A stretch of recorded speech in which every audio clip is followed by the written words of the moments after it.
Well, it's another beautiful day to talk sport once again. It's thank God it's Friday edition of Dominion Sport right here on Dominion Television. I'm Boluwaji Ogunmala. Of course, it promised to be exciting today as we have a whole lot for your viewing pleasure on the show today. Quite a lot to talk about on the show. Yes, before we get on the stories, of course, we'll definitely introduce Toluwani. My body is right here in the studio as usual. And together, we'll make it well for you as we have a whole lot lined up for your viewing pleasure. Don't forget this weekend, a lot is starting this weekend as far as sport is concerned. We have the Nigerian National League Super 8 holding this weekend, the WAFCON this weekend as well, and of course the FIFA Club World Cup quarterfinal games resumes this weekend also. So a whole lot to talk about, and then we'll also be taking our own tributes. Of course, talking about the passing away of two, major football icons. Yes, first off, Diego Jota, who lost his life yesterday in a car accident, and also yesterday, a Nigerian football legend, the one you love to call, keeper Rufai, Dodo Mayana. He passed away yesterday, and will be joined by one of his teammates, back then in 1994 and in 1998. Once again, you're welcome on board. I'm Boluwaji Ogunmala. Toluwani is here. Toluwani. Good morning to you, and it's all loaded this wonderful morning. It's the weekend, is upon us already, and you have all actions to look forward to. Like Boluwaji said, the WAFCON is upon us. The Euros is very much ongoing. Wimbledon also in action, but we must also pay tribute, to these legends in the game, Diego Jota and his brother Andre Silva. And likewise, also yesterday we got the sad report about Dodo Mayana, Peter Rufai. Also, it's all loaded today as just for your viewing pleasure. So sit back, relax, and enjoy. I am a Bayport Toluwani.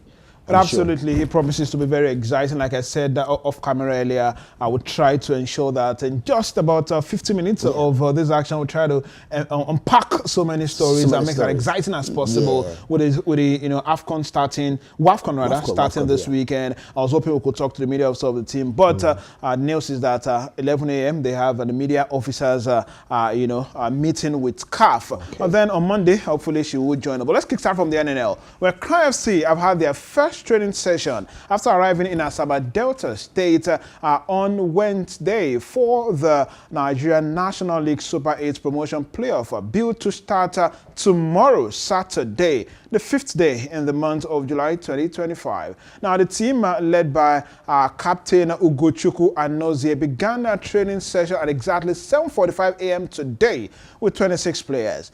All players were actively involved throughout the session, including 3 goalkeepers. Now, the team goalkeeper trainer, that's Adeni Adejare, he was in charge of the 3 goalkeepers. That's Oladeji Joshua, Abayomi Sultan Mubarak, and Moradeyo Oyelami, that made the trip to Asaba, while the technical advisor of the team, Coach Alexander Ayodeji Ayene, you call him Deji Ayene, and of course his assistants paid huge attention on the rest of the squad. Cry FC management under the leadership of Olamide Ilukbeju, was also present at the training session this morning, that lasted for 90 minutes. Well, according to the Nigerian National League, the body, started with responsibility of managing the NNL, draws for the Super 8 will be conducted today.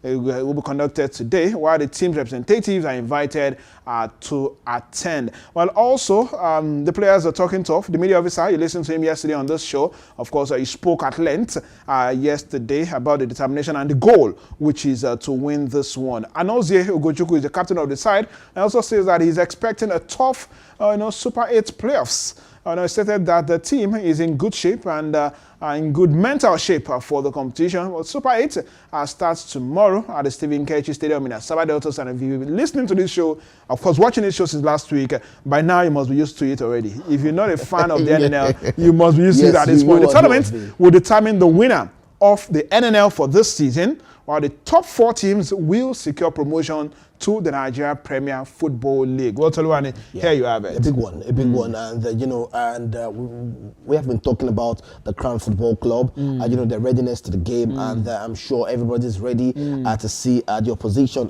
come out today, because we're going to have the draws today, and the players are ready. You gave us a report, just a few seconds ago, saying, mentally, physically, they are ready, to do battle. Remember, yesterday we got, the update from the media officer telling us that the main goal is to secure a ticket. And the government have also charged them. Also have charged them also. So I think all we can do right now is to support them.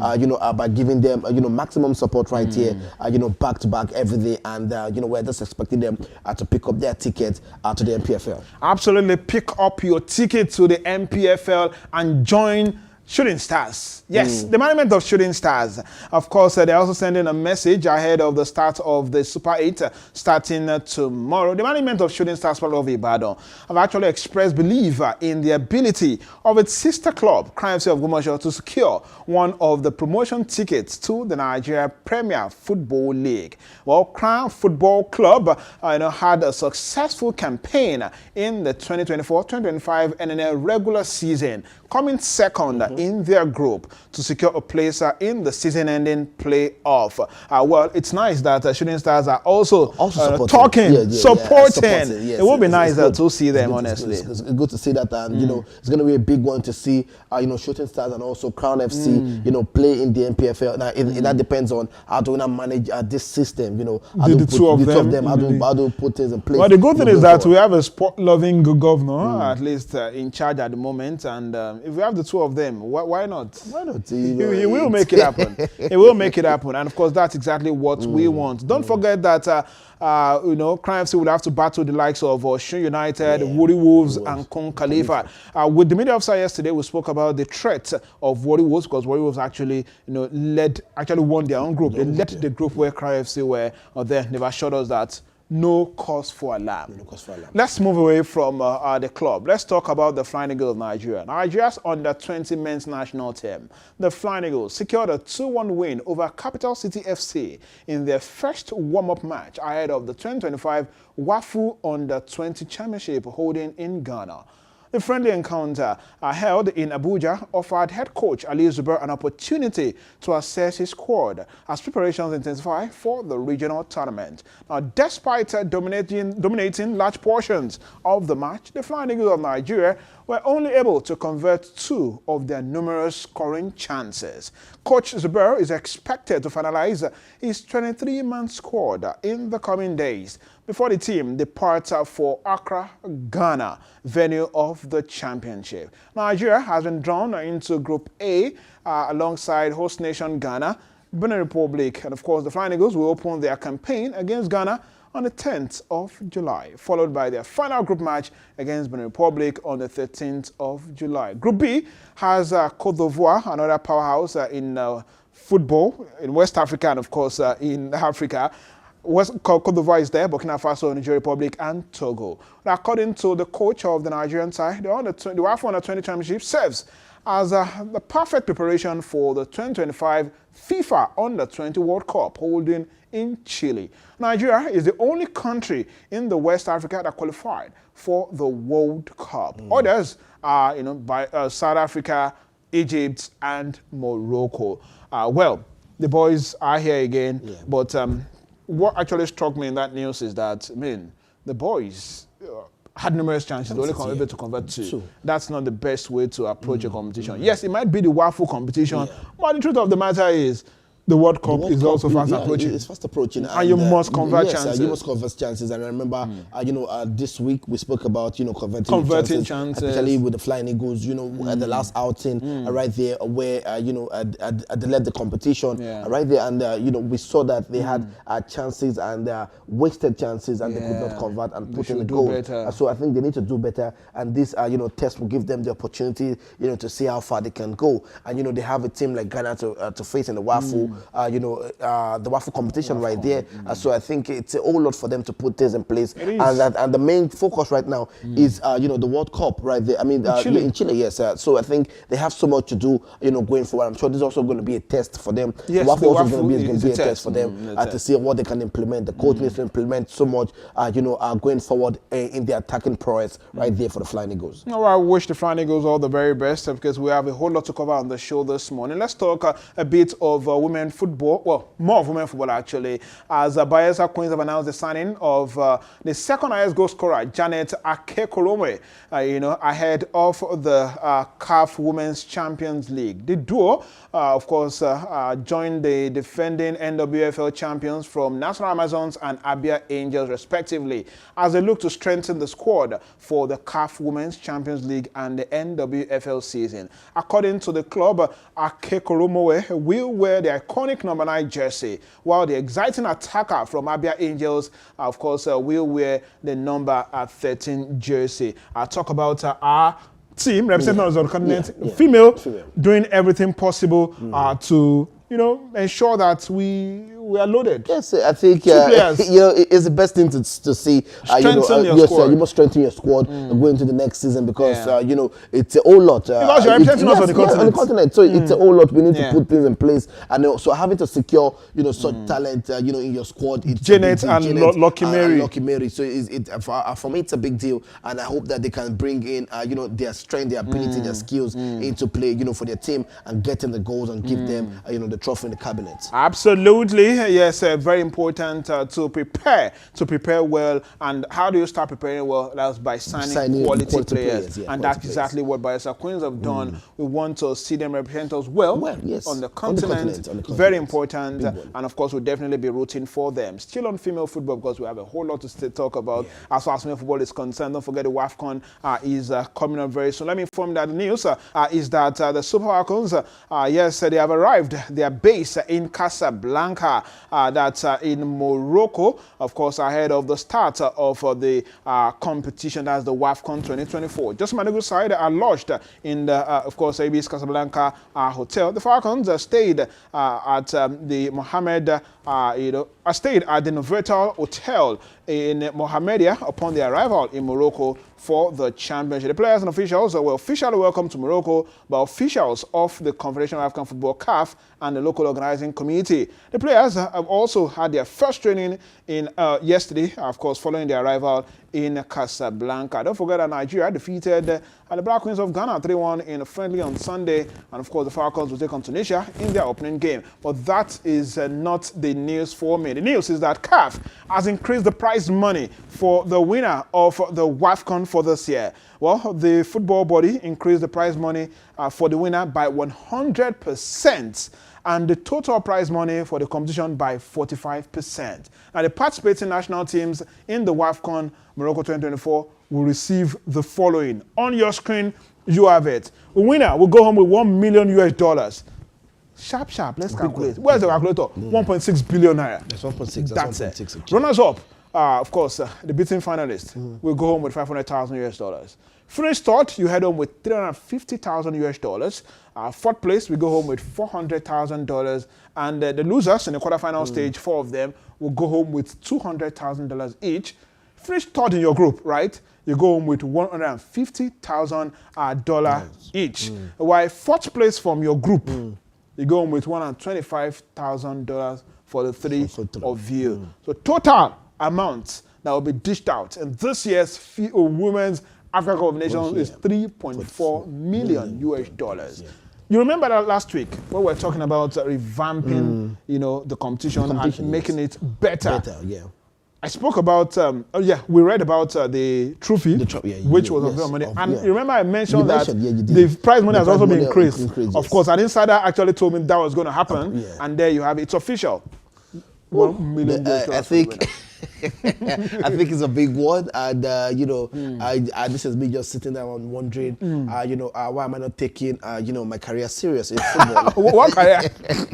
But right now, I think it's a whole lot of money, and I'm sure the players would be motivated, to see this through. But I'm sure, aside from the money, I know the money is the money. The money is the factor. But I'm sure that the Super Falcons, are glued to seeing, how can we clinch the 10th, trophy trophy for ourselves. So it's going to be a big deal for the Super Falcons right now. They want to see how they can claim the SIM out. Also, they want to put their hands on the new trophy, and also they want to be the first, to taste, of the good pleasure, $1 million CAF. So I think it's a whole lot, for the Super Falcons to see how far they can go right there in the competition. And for me, everybody's going to enjoy, the increase right here. If you're going to lose, you get something also to go. Everyone is getting but something. I think that's not the mindset for every for every team right now. The mindset is to win, because when you win, you have everything right, for yourself, the fame, the new trophy, your money addition, and also you have your name in the good books of CAF and also the footballing world. So it's a big one for CAF, and we must say thank you, for doing justice, to this female football. And one thing that this would do would definitely encourage, young female footballers to say that. If I am able to make the national team and eventually win, I get $1 million. Making it a lot more exciting than it used to be. It makes it more exciting for them.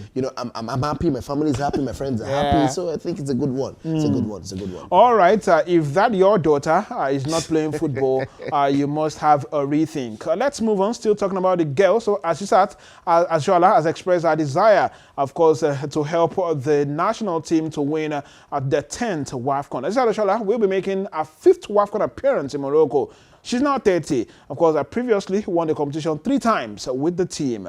Well, she plays for Bay FC in the United States. Of course, she had made just 1 appearance so far due to injury, as the Super Falcons surrender their crown to South Africa at the last WAFCON in Morocco. Oshoala is back in the squad after more than a year's absence. Of course, she has declared her intention to help the Super Falcons reclaim the title this time. Let's listen to Super Z herself, as that Oshoala speaking with NFF TV. Not just, as you said, another player will also be joining. Let's listen to the 2 of them.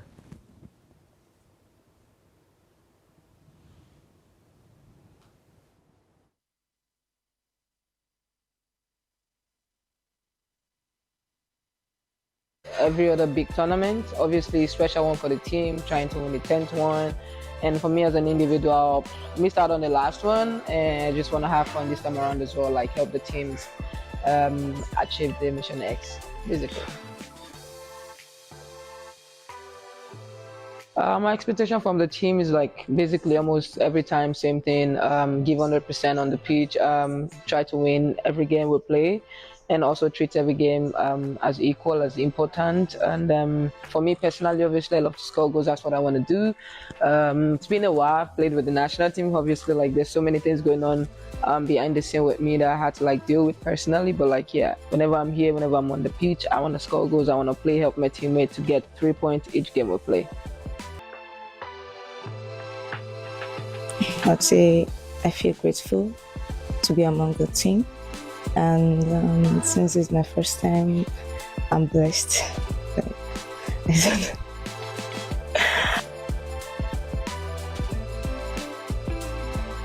My expectation is to have a good outing with the team and also win the WAFCON by God's grace.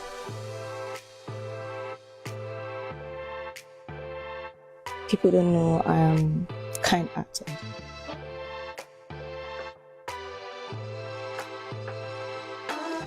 I miss so many things, but most especially I miss being around my friends.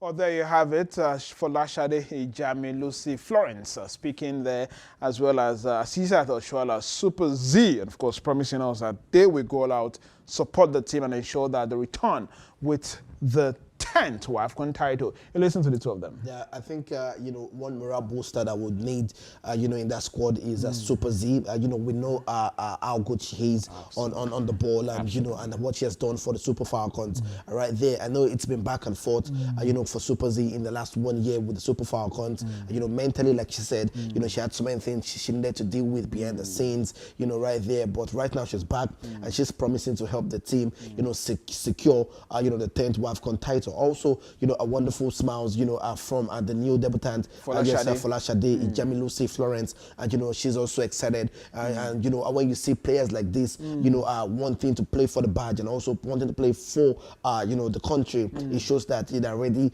to go all out, to do anything, just to be on that pitch and, get all 3 points and also clean their hand on the trophy. So I must say, I think every team right now, every player, being invited to the Super Falcons, they deserve it, and I think for you to deserve it, you must show that, you also want to be here. So whatever it is you need to do, if it's from the goalkeeper position, from the defense, from the midfield, from the attackers, you need to, put it on and, give us all 3 points from the group stage down to the final stage of the competition. So we're expecting, everything to go fine for the Super Falcons of Nigeria.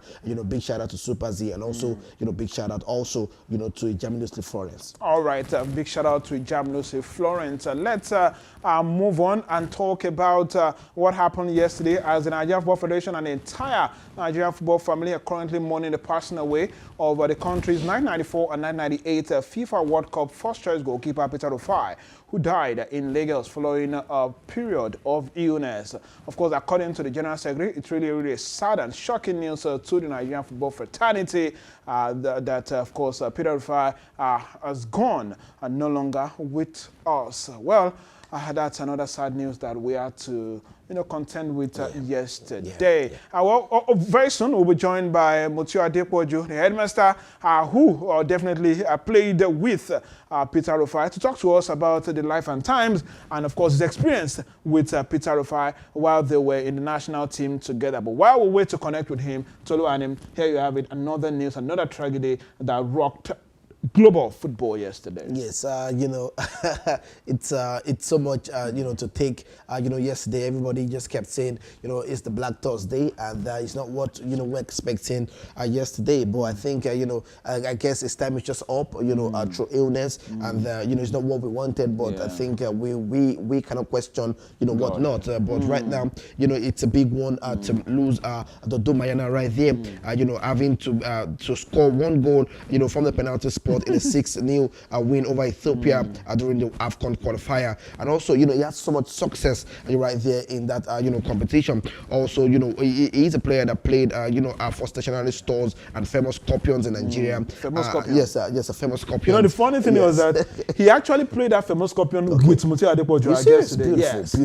Beautiful. Discovered. So I think our guest has so much. I'm sure we cannot give so much, but I'm sure he has so much to give us about the life and times, of Peter Rufai right there. Having illustrious career also in Europe, a big one. Has so much, to give to young lads, right there. So I think it's a whole lot to, lose Peter Rufai. Yeah, it's a whole lot losing Peter Rufai at this point. Let's take more on Peter Rufai this beautiful morning. Just like Toluani said, the flamboyant goaltender who was in goal for Nigeria nationally for 17 years had been ill for some weeks before giving up the ghost at the Lagos State Hospital yesterday at about 6 a.m. Former Nigerian international midfielder Wide Akoni confirmed that the body of one of Nigeria's football's true heroes had been deposited at the Lagos State Hospital. Rufai made his debut for the Den Green Eagles in a friendly match in December 1981 and won the Africa Cup of Nations silver in 1984 and 1988 before Nigeria swept to glory in the continental finals in, of course, in 1994 Tunisia. And we're joined this morning by teammate of the late Peter Rufai, that's Mutiu Adepoju, the headmaster. They actually played together at famous Scorpion. Good morning to you, headmaster.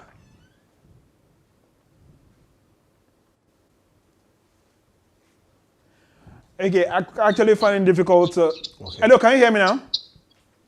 Yes, I can hear you. Yes, good morning to you, and it's nice having you on the show this beautiful morning. Yeah, good morning. The news broke yesterday of the passing of the legend, that's Peter Rufai. I mean, tell us how you felt when you got that news. It was a very shocking news and very sad to hear that once one of my that's gone. And felt so sad. Concerning, nobody wants to hear any news of such. Absolutely. You played together for many times, 1994. We always remember that, and 1998. Tell us some of the memories you have of Peter Rufai. Well, I have, of him. There are so many things together in camp. It's, somebody that worked very hard and during training. Elderly senior player to me, I met him national in the team for 2 years before I got to national team in 1990. Was at Palmeiras. So coming up, that means somebody that was very established. Get one to be able to do well and spend years in the national team. It's just like a role model and very jovial and no dull moments. We used to very good memories of him. When you joined the national team, and of course you found him there as a very young player and seeing him as a senior player, and knowing that he also played at the same famous Scorpion that you were discovered from, what was the reception like from him then? Well, actually, I didn't meet him when I got to Famous Scorpion. Yes. But even before I played in Famous Scorpion, I already heard about him, read the news that I was there. And then me getting into Famous Scorpion, I never met him there. But getting into the national team, we didn't really have the opportunity because he had moved abroad. When I got to the national team, and we never had opportunities for about movements in Scorpion. Afterwards, we I would love to know, what would Nigeria miss about this great legend that just passed? What would Nigerians miss? Well, a whole lot of things. Yes, because played football for long. But he gave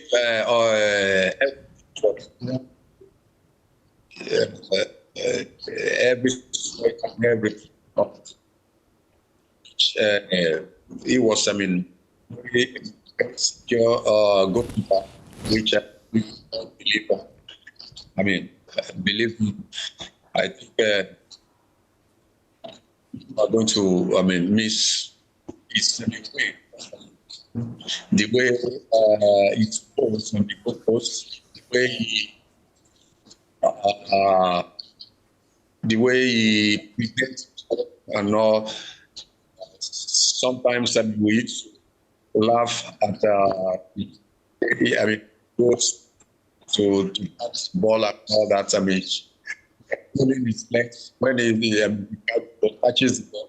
So we used to make fun of that because that was the national team. All right, thank you very much, the headmaster, for sharing your thought with us, and of course, paying your own tribute to a former colleague. Thanks for sparing our time talking to us today. I know you're very, very busy, and thanks for that special 10 minutes. Yeah, it's my pleasure. All right, there you listen to ex-international Muti Adepoju, of course, speaking about the departed Peter Rufai. Toluwani, you listen to him, a former teammate of his, and saying how terrible the news, felt on him when he got, that terrible news that his former teammate had passed. You know, I think it's painful, you know, having to be with somebody that, you know, you have seen play, you know, the beautiful game of football, you know, passed away, I think is really, really sad.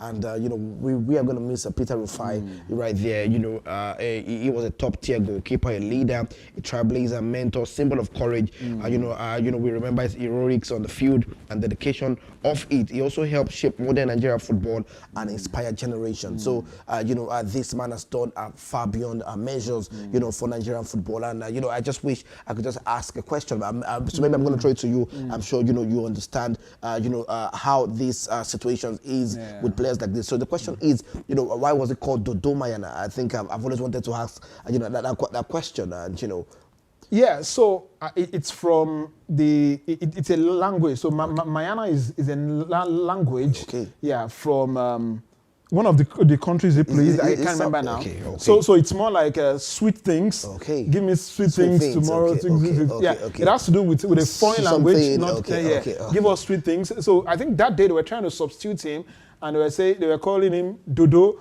Mayana, so give us something new tomorrow, something sweet tomorrow, you know, something exciting, and that's because, you know, for your fans to chant you and give you such names, you know, it says a lot about the impact that you've had in that club. In that club, and you know, for that, you know, symbol of give us something sweet, I think he has done that over the years. Absolutely. You know, I think there was a time while growing up, you know, I watched him, you know, speak to young kids. You know, I was at that camp that time. You know, I saw him speak to young kids. And the likes like that, and you know, it's a beautiful one. We're gonna miss Peter Rufai right there. They call him Keeper Rufai. You know, most of the time we don't have to. The Peter will put Keeper right there, and you know, it's a big legend that we're gonna miss him. Absolutely, we're all gonna miss him. All right, because of our time, we have to move swiftly on the show and leave football entirely. Let's go straight to Wimbledon SW19 and take a look at what happened yesterday at the competition. Talking tennis, Tolu, and a number of interesting results we saw yesterday at Wimbledon. And very shortly we'll start having them scroll on our screen. Yes, there you have it on your screen.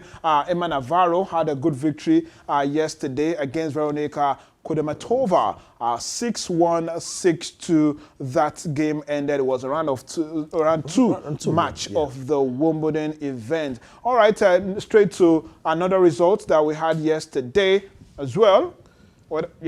A number of them we had. Of course, Novak Djokovic did the needful yesterday against Danny Evans, 6-3, 6-2, 6-love. That game ended. Sweet victory for Novak Djokovic, and that's exactly what fans of Novak Djokovic needed to see yesterday. And of course, top seed Yannick Sinner had a fantastic time also yesterday. Straight set victory for him. No prayer against Alexander Kubik. 6-1, 6-1, 6-3. That game ended, and Yannick Sinner continued to show what he's got. Marian Cilic did magic yesterday against fourth seed Jack Draper. 6-4, 6-3, 6-1, 6-4. That game also ended yesterday. More of the games we saw yesterday. Of course, August Holmgren also went through, qualified for the third round, courtesy of that win over Thomas Machak also yesterday. Iga Swiatek proved to be one of the top 10 best, you know, the tennis stars in the world with that victory over Catherine McNally. 5-7, 6-2, 6-love it ended. Mira Andreeva also knocked out Lucia Brunzetti, 6-1, 7-6, to also make the third round of the Wimbledon event this year. Well, more games will definitely be played today, and of course, today actually. Let's take a look at matches to look forward to today. Of course, Mensik will take on Koboli today, and more of the games also to look forward to today. Navarro versus Krejcikova is a third round game to also look forward to today as well. And more, Carlos Alcaraz is in action today against Struff. Iran Struff today. Carlos Alcaraz, you fancy his chances of winning that one. Fritz is also against Fokina also today. Very interesting game to look forward to at Wimbledon today as well. And more games to look forward to today. I mean, a whole lot of them to look forward to. And of course, we'll be here on Monday to talk about all of those games and even many more. Let's move away from there and inform you that Formula One, we're heading to Silverstone this weekend for the British Grand Prix. and a whole lot at stake this very weekend. And here is the weather forecast for you in case you are heading to the United Kingdom to enjoy the best of Silverstone Formula 1. Just 25 degrees today. Tomorrow, expected to be rainy, 22 degrees. And on Sunday, it's expected to be rainy. We'll probably have a wet circuit on Sunday. But we're hoping that it will be, crash-free, actually. And then you have all of the top stars to look forward to: Silverstone, the Oscar Piastri, Lando Norris, of course, the leaders. Yes, the leaders. At the moment, Lewis Hamilton, he's going to his home. Yes, being British, he's going to his home, and he will be looking forward to, doing something magical at home. Yeah, it's not been a good season, for Lewis Hamilton right there. So maybe his home, can't give him, that moral booster going into this one. And but we know what the McLaren boys are doing. They're not taking it easy on anybody, and I think. If you cannot, offset them, from, the practice, if you cannot set them off the pole, is a problem. Once they are leading you ahead of the pole, it's a problem. So I think, so you must find a way to, take them off the pole, so that you can be ahead of them. But once they're ahead, it's a problem. So I'm hoping Lewis Hamilton can pick up, that victory right there. And also we have Charles Leclerc, George Russell, we have, Kimi Antonelli, we have Max Verstappen, these people, Alex Albon, also Esteban Ocon, they want to, also pick up victory right there. So it's going to be a big one, in British Grand Prix, in this in Silverstone. Yes, fans of Formula 1, of course, you already have something to chew on this weekend. Practice 1 and 2 we hold today. Of course, qualifiers tomorrow and the race proper later on Sunday. And that's why we showed you, that particular weather forecast, just so you know have the idea of what to look forward to. Let's return to the world of football and talk FIFA Club World Cup, a round of quarterfinal games. Yes, a round of 8, we'll start today. Let's take a look at all those fixtures, remind ourselves.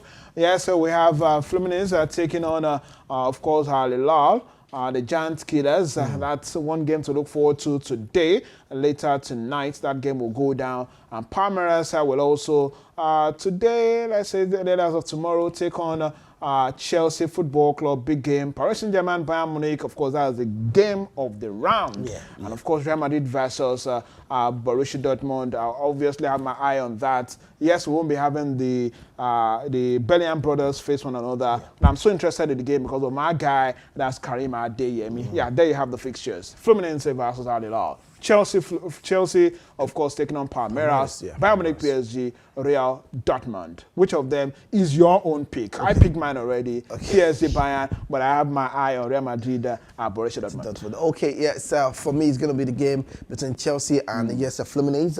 It's going to be a big one to see that happen. And I remember Chelsea are not, this FIFA Club World Cup with South American side. Remember they lost right there to Flamengo, and so I think another South American side that's going to show more skills, more strength going into this competition. Remember their own boy also, Estavio also is going to play against his club Chelsea. So it's going to be a big one to see how far that turns out. Also, I'm going to look at the game between Bayern Munich and for that Chelsea, before you leave that Chelsea game, I'd like to talk about Pedro Neto. Yesterday, Enzo Maresca, the coach of Chelsea, was talking about how devastated he is following the passing of Diogo Jota here, saying that he's not in the best state of mind at the moment due to that particular death and that tragedy. And I'm saying maybe he might not be able to play, he might not be fit enough to play. Yeah, so I think I must give kudos to the coach, having to know your players, identify that quickly, and if you have such happening within your camp, I think you just need to set the players aside and let them take a deep a breath, and assess the situation of things. And once they are ready mentally, it's not just about the physical nature. If they can run, if they have the skills, mentally the players need to be ready also for games like this. So it's a big one to see Pedro Neto out of that squad, just to take a recess and have a rethink of the situation around it, and also get back into playing good football for Chelsea. But for FC, and also it's a big kudos for also all the teams also taking a 1 minute silence during the camp. Yeah, we saw that yesterday at the Euros. At the Euros, and also everybody doing that. And also we got the report that there's also going to be a a minute silence before the game, right there for the FIFA Club World Cup. So, it's going to be an exciting one. For the Bellingham brother, just going to be just one brother playing, right there tonight. I mean, all for the weekend, right there against Real Madrid and Borussia Dortmund. And also, my eyes also going to be fixed on Karim Adeyemi, like you said.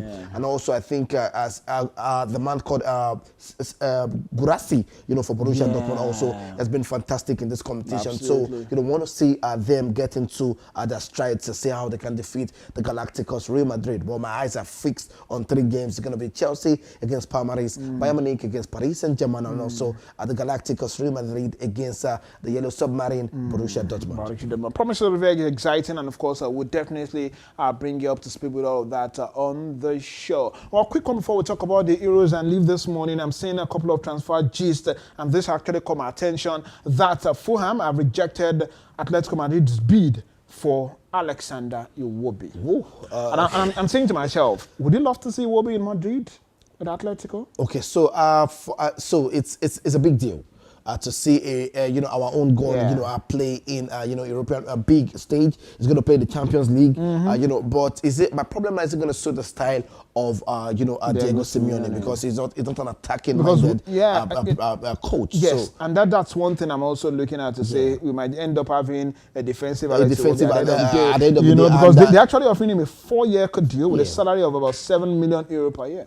It's really a good deal. Now it's for the player to see, do I fit into the system? What works for me? What works for you? And remember, we Nigerians, when time we watch, Alex Iwobi, we're always complaining of, we know you as an attacking, your minded player, but we're not seeing you do that, for the Super Eagles of Nigeria. Now, having to now go to a team that is more defensive minded, so are we going to see Iwobi as a 4, as an 8, as a problem? So I think because you need to assess the situation better. Because of late, we've not really had a proper 8 in the national team. So he's been the one playing that position. So then it is what it is. Well, just another news that I saw before coming to say was that Arsenal decided to terminate the contract of Takiro Tomiyasu. All right.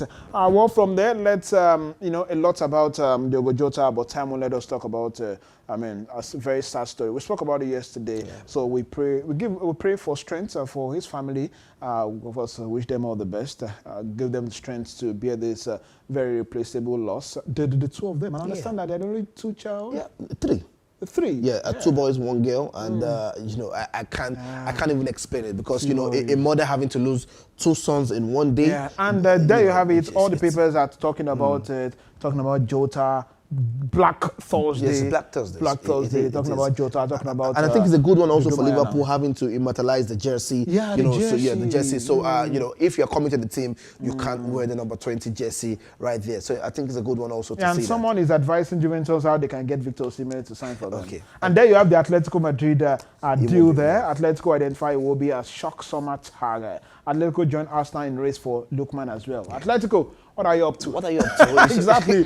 Tell us what exactly are you up to? What's the idea with our players, and the attacking players, because we know that at the end of the day, you might just put them on the defensive. Don't do that to us, please. All right, finally, I think we should just check out what happened at the Euros yesterday. If time permits us to take a look at what happened at the Women's Euros yesterday. Portugal were in action against Spain yesterday. A demolition.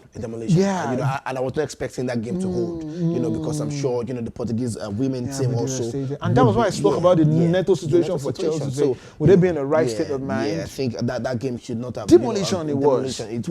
So, but it's football. They must see beyond that. They must move beyond that to see how they can secure the next 3 points in the competition, right there. So I think it's going to be a mouth-watering game tonight. We have so many games to look forward to today also. So it's back and forth right there in the Euro. And I remember Germany top guns also. I remember England also had the one with the trophy in the defending champions. So I think the Euros has so much to a lot this weekend. So if you're not catching up on the Super 8 in the NNL, you're catching up on the Super Falcons. You should be catching up the Formula 1. Wimbledon is still on. Yes. What FIFA else? Club World Cup. FIFA Club World Cup is there. The Women have Cup. The Women's Euro. Euros also still on. The question is, so this weekend, what are you doing this weekend? Exactly. Just relax yourself, enjoy yourself. And I think we've been able to give you so much to expect today. And over the weekend. Absolutely. That's the size of the show. Tolu, thanks for coming as usual. Thank you so much. We have to leave on behalf of the entire production crew. Say thanks for joining us. We're back